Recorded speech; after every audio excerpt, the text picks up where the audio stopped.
सच्चे हृदय से जिसने मंत्र उचारा, प्रेम भरे सच्चे हृदय से जिसने मंत्र उचारा। नमो अरिहंताणं नमो सिद्धाणं नमो आयरियाणं नमो वज्रायाणं नमो लोए सब सागुणं। उसका बेड़ा पार हुआ, उसका बेड़ा पार हुआ। सेठ सुदर्शन मन ही मन जब महामंत्र को ध्याया, सेठ सुदर्शन मन ही मन जब महामंत्र को ध्याया। पापी अर्जुन हिल न सका जब उसने शस्त्र उठाया। पापी से बन गया भगत वो, पापी से बन गया भगत वो, जब ये मंत्र उचारा। नमो अरिहंताणं नमो सिद्धाणं नमो मायरियाणं नमो वज्रायाणं नमो लोए सब सागुणं। उसका बेड़ा पार हुआ, सबका बेड़ा पार हुआ। नवपद आराधना का आज चतुर्थ दिवस, चौथा दिन है। आज की आराधना उपाध्याय भगवंत की आराधना है, जो हमारे अज्ञान का अंधकार मिटाते हैं, जो हमें ज्ञान के प्रकाश में लेकर आते हैं, अज्ञान के अंधकार से निकालकर ज्ञान की रश्मियां देते हैं। आज की जो विधि पूर्वक ओली तप की आराधना कर रहे हैं, उनके लिए ओम ह्रीं श्रीं नमो ओवज्रायाणं की 25 माला, उपाध्याय जी की 25 गुण हैं और 25 ही तिकुतों के पाठ से वंदन, 25 लोगस का ध्यान और 25 ही नमोथुणं की आराधना। और जो खुले रूप में आईमेल कर रहे हैं, ओली तप की आराधना कर रहे हैं, उनको ओम ह्रीं श्रीं नमो ओवज्रायाणं की 21 माला, 21 तिकुतों के पाठ से वंदन, 21 लोगस का ध्यान और 21 ही नमोथुणं की आराधना। और आज का जो खाने वाला धान्य रहेगा वो ग्रीन कलर का, हरे रंग का, जिसमें मूंगी, साबुत मूंगी, उसके चीले आदि बनाकर और मूंगी उबाल कर ये इसका सेवन कर सकते हैं। ऐसा भोजन आज के दिन लेना होगा जो आइम्बिल की आराधना कर रहे हैं। अब हम आते हैं कि नमो ओवज्रायाणं का ध्यान कहाँ पर किया जाए। हरे रंग का प्रभाव क्या है हमारे जीवन में? हरा रंग, इसका ध्यान अनाहत केंद्र यानी आनंद केंद्र, हमारा हृदय चक्र पर किया जाता है। अनाहत योगियों की भाषा में से अनाहत चक्र कहते हैं और ये आनंद केंद्र है। यहाँ पर हमें आनंद की प्राप्ति होती है। कहते हैं ना, दिल में आनंद सा आ गया। आनंद एक ऐसा वर्ड है जिसका डिक्शनरी में कोई भी ऑपोजिट वर्ड नहीं है। इसका ऑपोजिट कोई भी आपको वर्ड नहीं मिलेगा, सबका मिल जाएगा। सुख का दुख मिलेगा, संयोग का वियोग मिलेगा, हल्का भारी, ठंडा गर्म, यानी जो भी काला गोरा, ये सब आपको अपोजिट वर्ड मिलेंगे सबके। लेकिन आपको कहीं भी आनंद, क्योंकि आनंद अपने आप में एक परिपूर्ण वर्ड है, इसका कोई भी विपरीत वर्ड है ही नहीं। आनंद अपने आप में संपूर्ण है, जिसका कोई ऑप्शन नहीं, उसका कोई सब्स्टिट्यूट नहीं। ऐसा ये आनंद वर्ड है हमारे लिए। और वो हमारे आनंद केंद्र पर, यानी हमारे अनाहत चक्र, अनाहत यानी जो कभी आहत ना हो। लेकिन आहत कब होता है? हम कितनी बार कहते हैं कि उसने मेरे साथ ऐसा व्यवहार किया कि मेरा दिल ही टूट गया। क्योंकि जो हमारा लगाव है वो टूटे हुए लोगों से है, जो पहले ही टूटे हुए हैं। अगर उनसे हमारा लगाव है तो हम भी टूट जाते हैं, क्योंकि टूटे का ध्यान तोड़ेगा और जो संपूर्ण है उसका ध्यान संपूर्ण बनाएगा। तो हमारा प्यार किसके साथ, यानी दिल से, क्या कहते हैं, मेरा दिल से तुझसे बहुत प्यार, मैं दिल से प्यार करता हूँ तुझसे।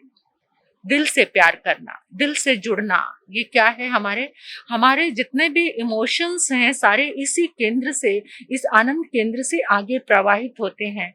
और हमारे आगमकारों ने तो यहाँ तक कहा है कि जो आनंद केंद्र पर ध्यान करते हैं हरे रंग का, वहां से विजातीय तत्व, यानी जो अ, आनंद का स्वभाव नहीं है, वो अपने आप इस ध्यान से निकलने शुरू हो जाते हैं, हटने शुरू हो जाते हैं।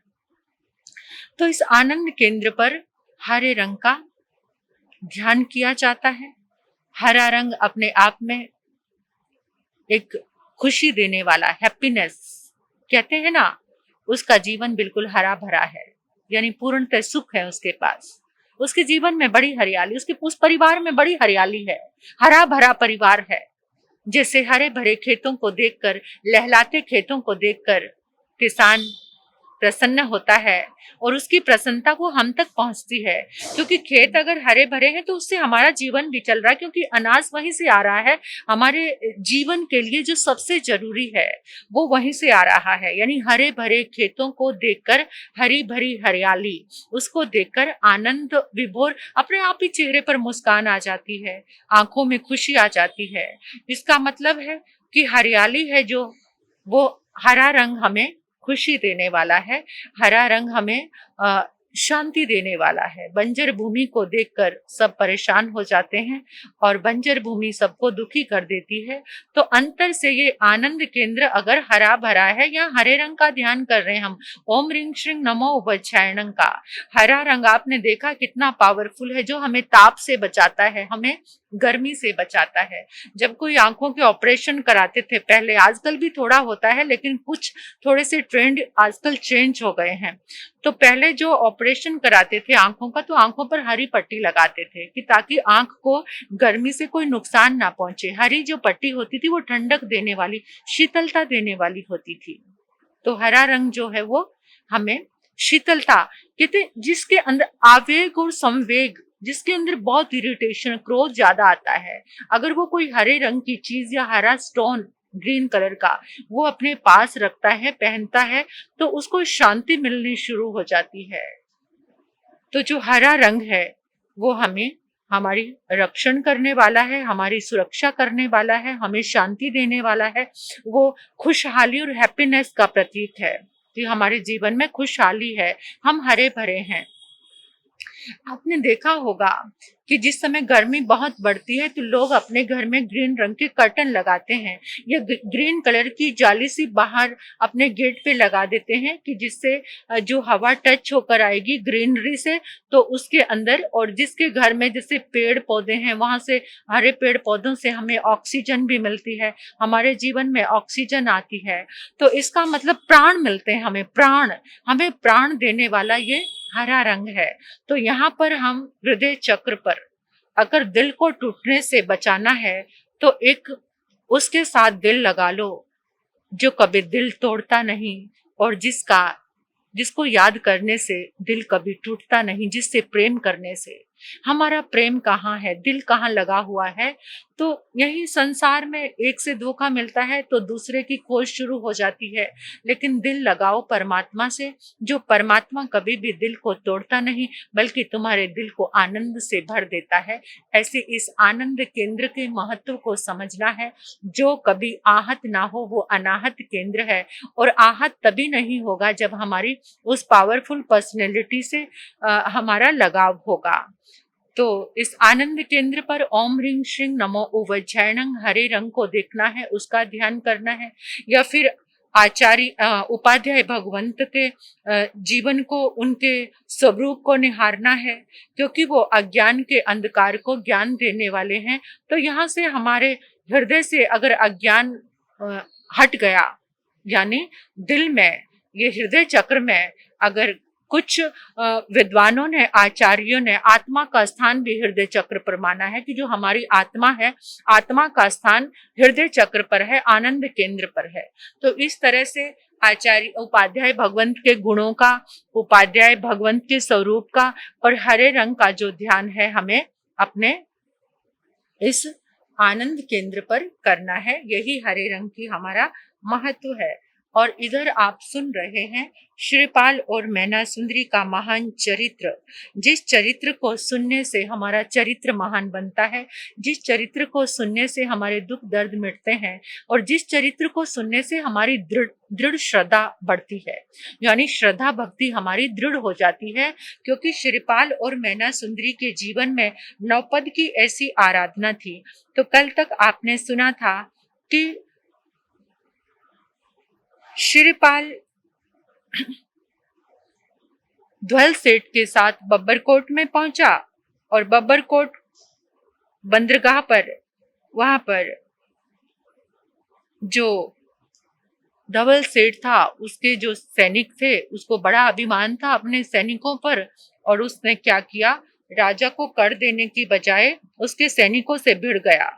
अब सैनिकों से भिड़ गया तो जो ध्वल सेठ के सैनिक थे वो तो भाग गए, और राजा के सैनिकों ने ध्वल सेठ को बंदी बना लिया। अब उसे बंदी बनाया तो श्रीपाल ने कहा कि देखा, मुझे अपना सैनिक बना लेते तो मैं तुम्हारी ये हालत ना होने देता। तो ध्वल सेठ कहने लगा, अरे देखता क्या है, अभी मुझे बंधनों से छुड़वा देना, राजा पता नहीं मेरी क्या हालत करेगा। तो श्रीपाल ने कहा कि देखो, मैं तुम्हें बंधनों से तो मुक्त करा दूंगा, लेकिन आपको एक बात मेरी माननी पड़ेगी। उसके बदले में आप मुझे क्या दोगे? कहते, मैं तुझे अपने 250 जहाज दे दूंगा और उसके मालिक तुम बन जाओगे, मुझे बंधनों से छुड़ा दो। तो श्रीपाल अपना धनुष बाण लेकर के राजा के यहाँ पर गया, राजा को ललकारा, और राजा ने कहा, अरे सुकुमार, तू क्या मुझसे भिड़ने के लिए आ गया? तू तो अभी इतना सुकुमार है, तू मुझसे क्या लड़ेगा? अपने आप को बचाना है तो चला जा यहाँ से। तो श्रीपाल ने कहा कि दूर दूर से ऐसे बात नहीं बनेगी, आप सामने आकर, ये वाक युद्ध से काम नहीं चलेगा, क्षत्रिय हो तो शस्त्रों के साथ मेरे पास आओ। तो उस समय राजा श्रीपाल की बात को सुनकर आया, लेकिन उसके पास तो पुण्य योग था, उसके पास शस्त्र विद्याएं थी, शस्त्र परहरणी, ये सब चीजें थी। तो श्रीपाल ने ये सब चीजों को अपने हाथ में लिया, और उधर क्या होता है, श्रीपाल मैना सुंदरी के महान चरित्र में आप श्रवण कर रहे हैं। इस चरित्र को श्रवण करने से हमारे भीतर गुणों की वृद्धि होती है, धर्म की श्रद्धा बढ़ती है, शासन के प्रति दृढ़ निष्ठा और विश्वास जागता है। श्रीपाल और मैना सुंदरी के नवपद के प्रति गजब की श्रद्धा और विश्वास को देखकर हमें प्रार्थना करनी चाहिए कि हमारे भीतर में भी ऐसी श्रद्धा आए और ऐसा ही विश्वास आए। कल तक आपने सुना था कि श्रीपाल को बोली का घाव लग जाता है, यानी एक बालिका ने बोला कि ये राजा का जवाई है। बस इतना सुनना और श्रीपाल के मन को ये बात लग गई कि मेरी पहचान मेरे ससुर के नाम से हो रही है, ये जिंदगी बेकार है अगर ससुर के नाम से पहचाना जाऊं। तो उसी समय श्रीपाल ने निश्चय कर लिया कि अब मैं विदेश जाकर अपने भाग्य को आजमाना है और अपने पुण्य की परीक्षा करनी है, और स्वयं के बल पर ही अपना सैन्य बल तैयार करना है। जो कुछ करना है, पिता की पहचान भी बनेगी, मेरी भी पहचान बनेगी। यहाँ तो मेरा नाम ही खत्म होता जा रहा है। श्रीपाल महलों में आया, उदास होकर बैठा है, चेहरा उतरा हुआ है। तो उधर से माता ने पूछा, बेटा क्या बात है, आज चेहरा उदास है?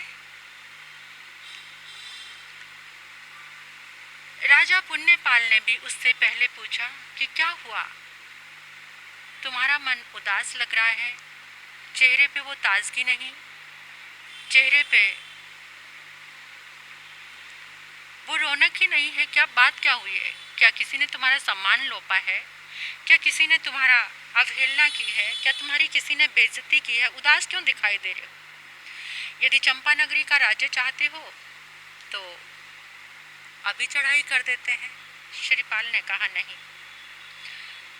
किसी के बल पर भी मुझे कुछ हासिल नहीं करना। स्वयं के बल पर जो भी कुछ करना है। मैं परदेश जाना चाहता हूँ, अपने भाग्य को आजमाना चाहता हूँ। बस इसी वक्त, आज ही मुझे जाने की परमिशन दीजिए, आज्ञा दीजिए। माता ने सुना, माता पास आई, कहने लगी, श्रीपाल बेटा, इतने समय के बाद तो मिला है, कितने समय के बाद स्वस्थ हुआ है। अगर तू इस तरह से जाएगा तो मैं भी तेरे साथ चलूंगी। नहीं माँ, नारी तो बंधन होती है। नारी को साथ लेकर चलना मेरे लिए बहुत सारी मुसीबत खड़ी कर देगा। आप तो स्वयं ही समझदार हो। आपको सोचना है कि मैं जो फ्री होकर कुछ भी नहीं कर पाऊंगा, इसलिए आपको मेरे साथ नहीं जाना। बहुत ही विनय भरे शब्दों में कहा, माँ, मुझे अपना आशीर्वाद देकर, अपना वात्सल्य देकर, अपनी प्रेम भरी आशीष देकर मुझे विदा कीजिए। माँ, आप मेरे साथ जाने की जिद मत करो। माता ने कहा, ठीक कह रहा है बेटा, लेकिन मेरी एक ही शिक्षा है तेरे लिए। हे लाल, धर्म ही संघर्ष से हमारी रक्षा करता है। तू हमेशा जिस धर्म ने तुझे स्वस्थ किया है उस धर्म की शरण में रहना, नौपद की आराधना करना। जहाँ भी रात आए वहाँ जागते रहना, जागरूक रहना। संकट के समय में चौकन्ने रहना। बेटा, तेरी सभी मनोकामना पूर्ण हो, तेरा मनोरथ पूरा हो। और जो धर्म की शरण में होते हैं, धर्म उन पर आंच भी नहीं आने देता, ऐसा मेरा विश्वास है बेटा। श्रीपाल ने कहा, माँ, अपने हाथों से मुझे मंगल तिलक करके आशीर्वाद दो। माता ने मंगल तिलक किया, आशीर्वाद दिया। विजय मुहूर्त में ही श्रीपाल को प्रस्थान करना है तो वो अपनी पत्नी मैना के पास आते हैं और मैना को आकर अपने प्रस्थान करने का यानी देशाटन का सारा लक्ष्य बता दिया कि मैना, मैं परदेश जाना चाहता हूँ और अपने भाग्य को आजमाना चाहता हूँ। यहाँ तो मेरी पहचान मेरे ससुर के नाम से हो रही है। मैना ने विनयपूर्वक हाथ जोड़कर कहा, नाथ, ऐसा विचार आपके मन में क्यों पैदा हुआ? कृपा करके मुझे बताओ तो सही। अगर आपको जाना ही है तो मुझे साथ लेकर जाओ। श्रीपाल ने कहा, मैना, राजा का जवाई बनकर जीना, इससे तो मरना अच्छा है। मेरे कुल का, मेरे पिता का, मेरे वंश का सारा जो नाम है वो लुप्त हो गया है। इसलिए मैं अब एक पल भी ससुराल में नहीं रहना चाहता। तो प्राणनाथ, जहाँ आपको जाना है हर्ष के साथ जाना, लेकिन मुझे भी अपने साथ लेकर जाना। मैं भी आपके साथ जाना चाहती हूँ। कभी किरण भी भला सूरज से अलग रह सकती है, कभी खुशबू भी फूल से अलग रह सकती है। हे प्राणाधार, मैं भी साथ चलूँगी। मेरे स्वामी, आप तो जानते हो ना कि श्री राम जब वनवास को गए तो सीता उनके साथ गई, तो मैं भी आपके साथ ही जाऊँगी। मैं यहाँ पर अकेली नहीं रहूँगी, जहाँ आप वहीं पर मैं। श्रीपाल ने मैना सुंदरी को अनेकों प्रकार से समझाया। तुम्हें पता है मैना, मैं जो कुछ करना चाहूँगा मेरे लक्ष्य में तुम बाधा बन जाओगे। तुम्हारी ही फिक्र करता रहूँगा, तुम्हें ही देखता रहूँगा, तुम्हारी ही रक्षा का बार बार मन में भाव आता रहेगा। मैं अकेला आज़ाद पंछी की तरह कहीं भी किसी पेड़ के नीचे रह सकता हूँ, जंगल में कहीं भी रुक सकता हूँ, कहीं पर भी जा सकता हूँ, लेकिन तुम्हें साथ लेकर मेरा सारा का सारा लक्ष्य धरा का धरा रह जाएगा। श्रीपाल ने समझाया। मैना समझ गई।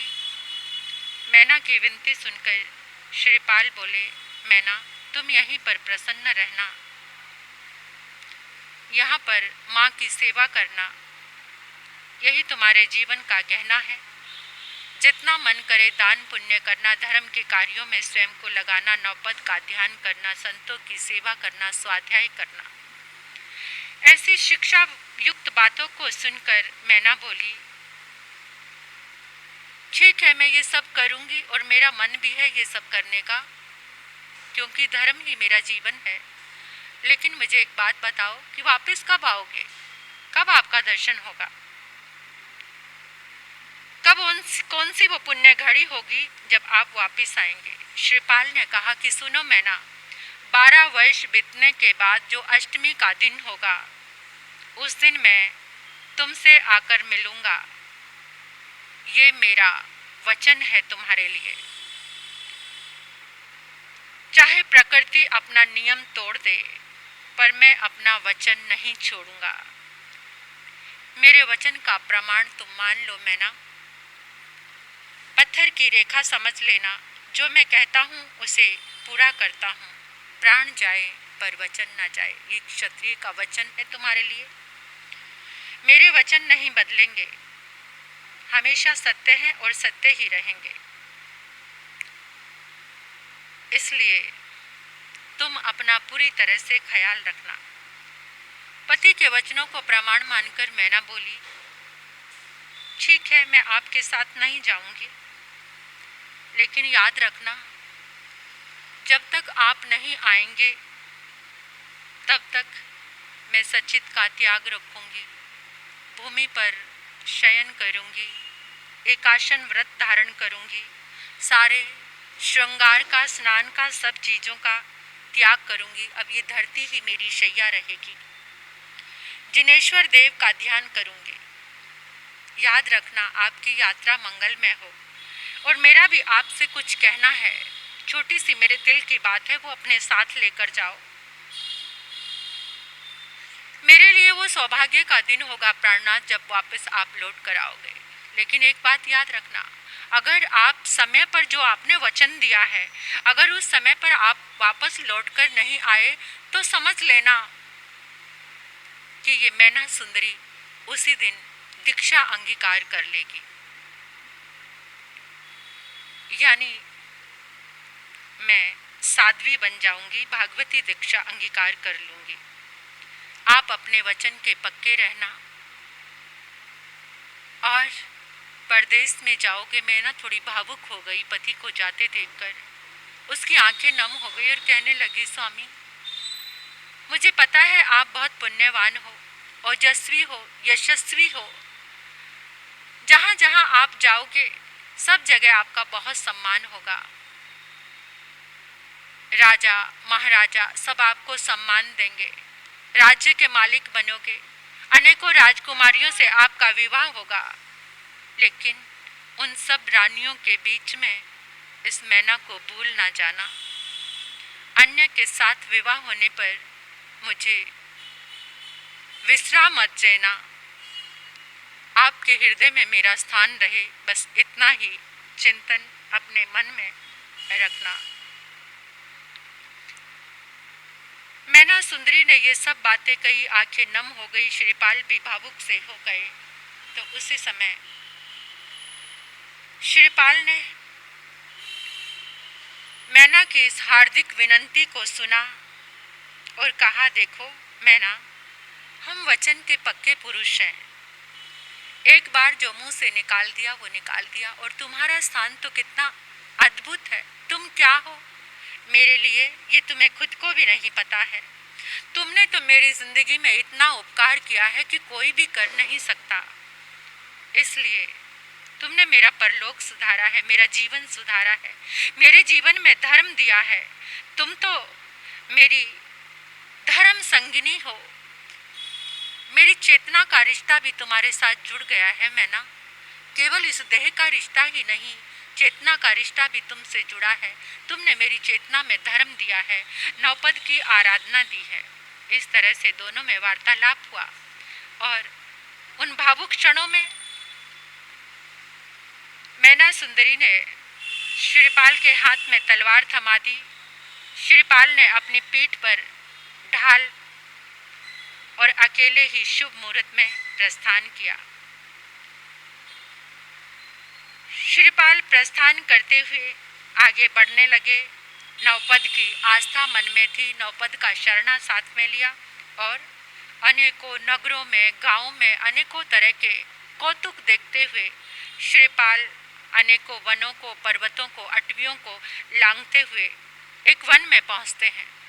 उस वन में एक चंपक का वृक्ष था। उस चंपक वृक्ष के नीचे एक व्यक्ति ध्यान मुद्रा में खड़ा था। वो कुछ साधना कर रहा था, लेकिन बार बार उसकी साधना टूट जाती थी, सिद्धि नहीं हो पा रही थी।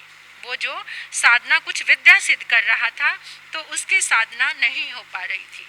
लेकिन कभी कभार होता है कि कोई पुण्यवान व्यक्ति का संग मिल जाता है तो दूसरे की विद्याएं भी फलित हो जाती हैं। तो इसी तरह से श्रीपाल जब आया तो उस सिद्ध पुरुष को ने देखा और उसके मन में एक आशा जाग गई कि तुम्हारे आने से ही मुझे खुशी हो रही है, मुझे लगता है कि मेरी विद्या अब सिद्ध हो जाएगी। श्रीपाल ने कहा कि अपने अंतर से भय को निकाल दो, अब मैं खड़ा हूँ तुम्हारे पास और एकदम अच्छे से अपनी सिद्धि का समन करो और अपनी सिद्धि को प्राप्त करने का पुरुषार्थ करो, तुम्हारी विद्या सिद्ध हो जाएगी।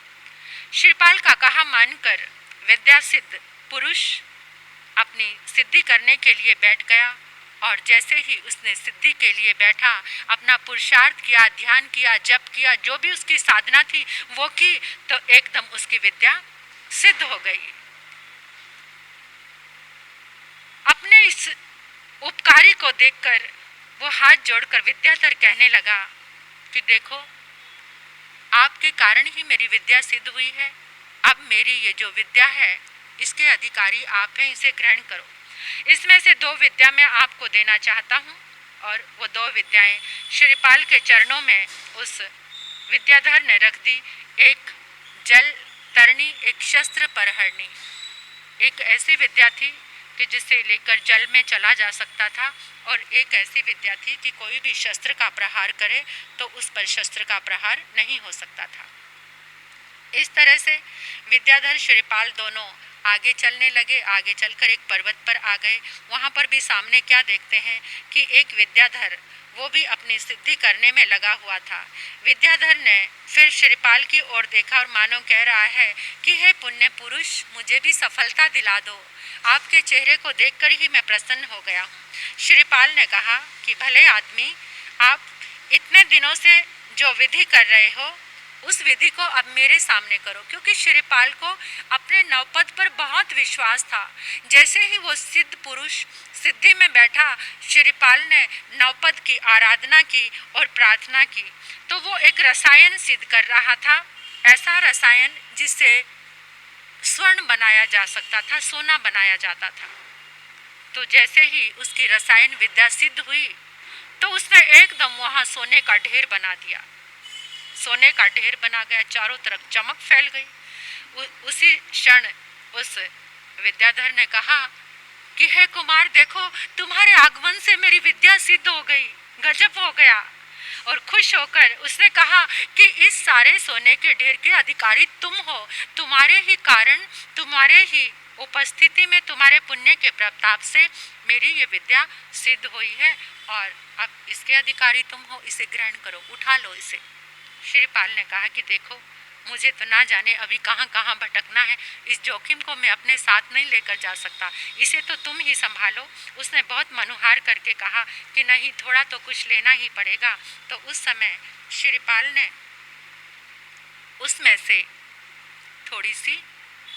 थोड़ा सा सोना ले लिया उसकी भावना को रखने के लिए। और चलते चलते जब उसने इतनी मनुहार की, थोड़ा सा लेकर श्रीपाल आगे बढ़ने लगा तो वहाँ पर कौशंबीपुर नगर था, रथवाहन वहाँ का राजा था। उस नगरी में श्रीपाल पहुँच जाता है तो वहाँ पर धवल सेठ नामक एक प्रसिद्ध साहूकार निवास करता था।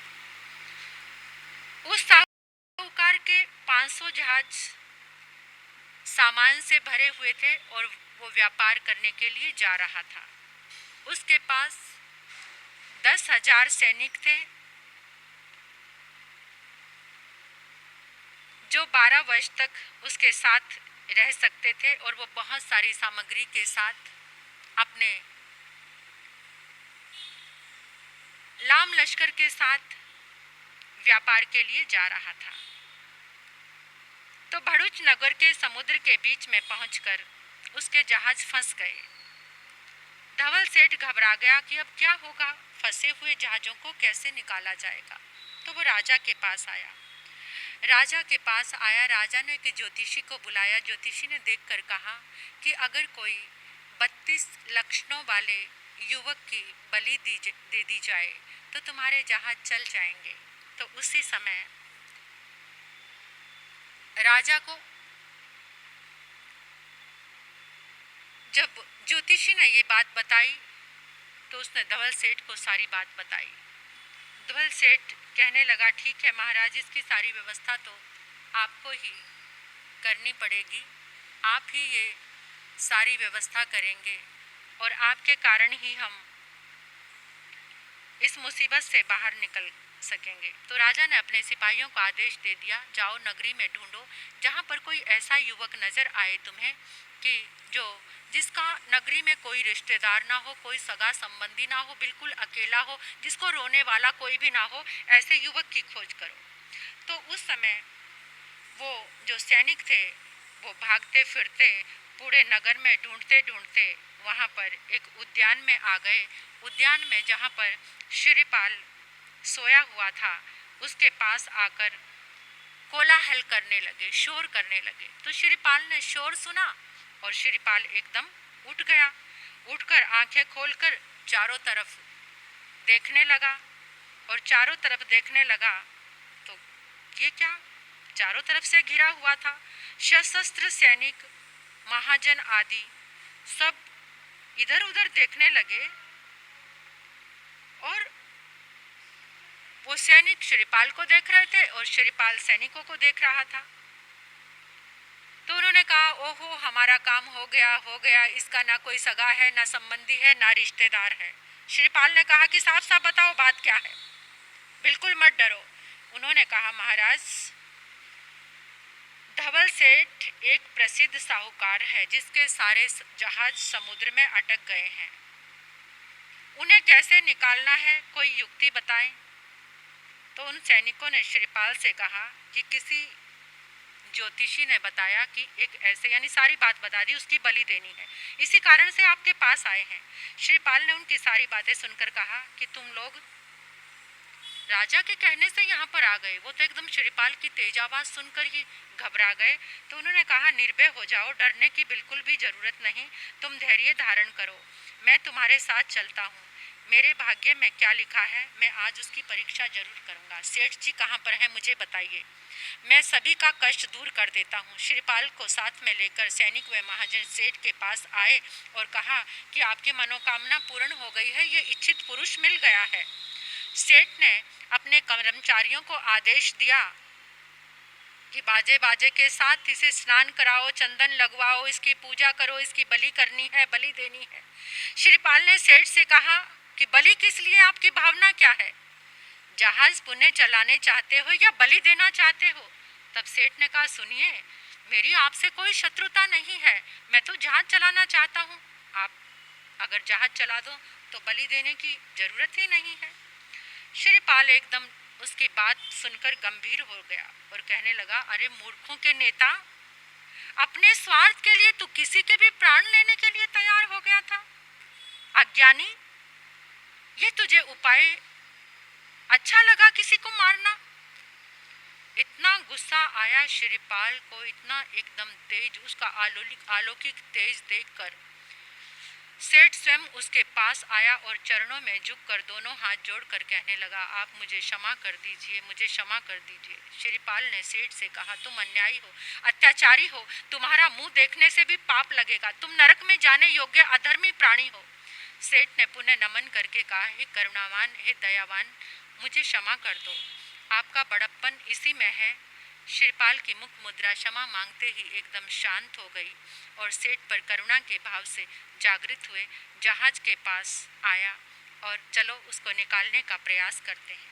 शिरीपाल ने नवपद का ध्यान लगाया, एकाग्रता पूर्वक समन करके जैसे ही जहाज पर लात मारी, एकदम जहाज अपनी गति से चलायमान हो गए। ये देखकर सभी शिरीपाल वे जैन धर्म की जय जयकार करने लगे, नवपद की जय जयकार करने लगे कि इतना चमत्कार देख दिया। धवल सेठ शिरीपाल को 1000 स्वर्ण मुद्राएं दी ध्वल सेठ ने। और कहने लगा कि हे सेठ,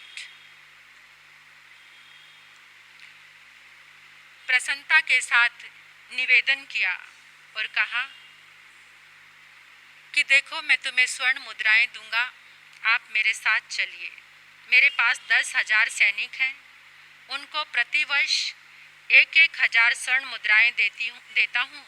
आप भी अपना वेतन बताएंगे, वो मैं आपको दूंगा।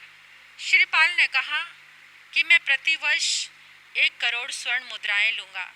यदि आपको मंजूर हो तो आप मुझे दे दीजिए। ध्वल सेठ कहने लगा, ये तो बहुत ज़्यादा है, ये मैं आपको नहीं दे सकता। अगर मैं सबको दूंगा तो इससे तो मेरा दिवाला निकल जाएगा। मैं सबको कैसे दे सकता हूँ? इसलिए मैं तो जितनी सबको देता हूँ उतने ही दूंगा। तो श्रीपाल ने कहा, कोई बात नहीं, ये स्वर्ण मुद्राएं ना सही तो कम से कम आप मुझे अपने साथ ले लीजिए और मुझसे किराया ले लीजिए। मैं किराया दे सकता हूँ तुम्हें और तुम्हारे साथ जाना चाहता हूँ। महीने का 100 मुद्राएं तुम्हें किराया दूंगा। प्रतिज्ञा करके ये सेठ के साथ श्रीपाल चल पड़ा और खिड़की के पास जाकर बैठ गया। समुद्र के ऊपर जहाज चलने लगा और श्रीपाल सबको ध्यान से देखता जा रहा है। इतने में ही जहाज चलता हुआ हवाएं अनुकूल थी और जहाज बब्बरकोट द्वीप पर पहुंचा। सब ने कहा कि चलो यहाँ पर रुककर ईंधन पानी की व्यवस्था कर लें। सेठ की अनुमति से जहाज को बंदरगाह पर रोककर सभी अपनी अपनी व्यवस्था में लग गए। धवल सेठ जहाज के किनारे से बाहर का मनोरम दृश्य निहार रहा था। सैनिक पहरा दे रहे थे। बंदरगाह पर शोरगुल सुनकर राज्य का अधिकारी कर लेने के लिए, क्योंकि जो भी जहाज आकर खड़ा होता था तो राज्य के अधिकारी वहां पर कर लेने के लिए आते थे। तो राज्य के अधिकारी वहां पर कर लेने के लिए आए। सेठ से कर मांगा। सेठ को अपने सैनिकों पर बड़ा गर्व था और उसने बातों पर कोई ध्यान नहीं दिया। सुबह और कर अधिकारियों के बीच में खींचातानी हो गई, यानी सेठ के सैनिक और राजा के अधिकारियों के बीच में खींचातानी होने लगी। अधिकारियों का कुछ जोर नहीं चला तो उन्होंने राजा को सूचना भेजी। राजा अपने सैन्य बल के साथ बब्बरकोट के बंदरगाह पर आया और जैसे ही बंदरगाह पर आया, राजा और सेठ के सैनिकों के बीच में, ध्वल सेठ के जो सैनिक थे उनके बीच में युद्ध हुआ। वो सेठ के सैनिक कुछ कर नहीं पाए, वो तो एकदम भाग गए और उन्होंने सेठ को बंदी बना लिया। सेठ के समस्त माल पर अपना पहरा भी बिठा दिया। श्रीपाल ने सेठ से कहा कि तुम्हारे सारे सुबट किधर चले गए? यदि तुम मुझे करोड़ सुनैया देते तो आज तुम्हारी ऐसी दुर्दशा ना होती। सेठ ने कहा कि कुंवर, अब जले पर नमक मत छिड़को, अगर कुछ कर सकते हो तो करो, मुझे इन बंधनों से छुड़ाओ। श्रीपाल ने कहा, मैं तुम्हें बंधनों से तो छुड़ा लूंगा, लेकिन उसके बदले में तुम मुझे क्या दोगे? अब श्रीपाल कैसे उसको बंधनों से छुड़ाएगा, किस तरह से क्या होगा, ये आप कल सुनेंगे तो आपको पता चलेगा। इस तरह से श्रीपाल की ये पावन कथा जो भी श्रवण करता है वो तन से, मन से, बुद्धि से स्वस्थ हो जाता है। जैसे गुणवान की कथा को हम सुनेंगे तो हमारे भीतर भी वो गुण जाग जाएंगे और ऐसे गुण हमारे भीतर भी आएंगे। तो इसलिए श्रीपाल और मैना सुंदरी का ये महान चरित्र सभी के लिए कल्याणकारी है, मंगलकारी है, आनंदकारी है। जो श्रद्धा भाव से इस चरित्र को सुनते हैं उनके जीवन में गुणों का वर्धन होता है।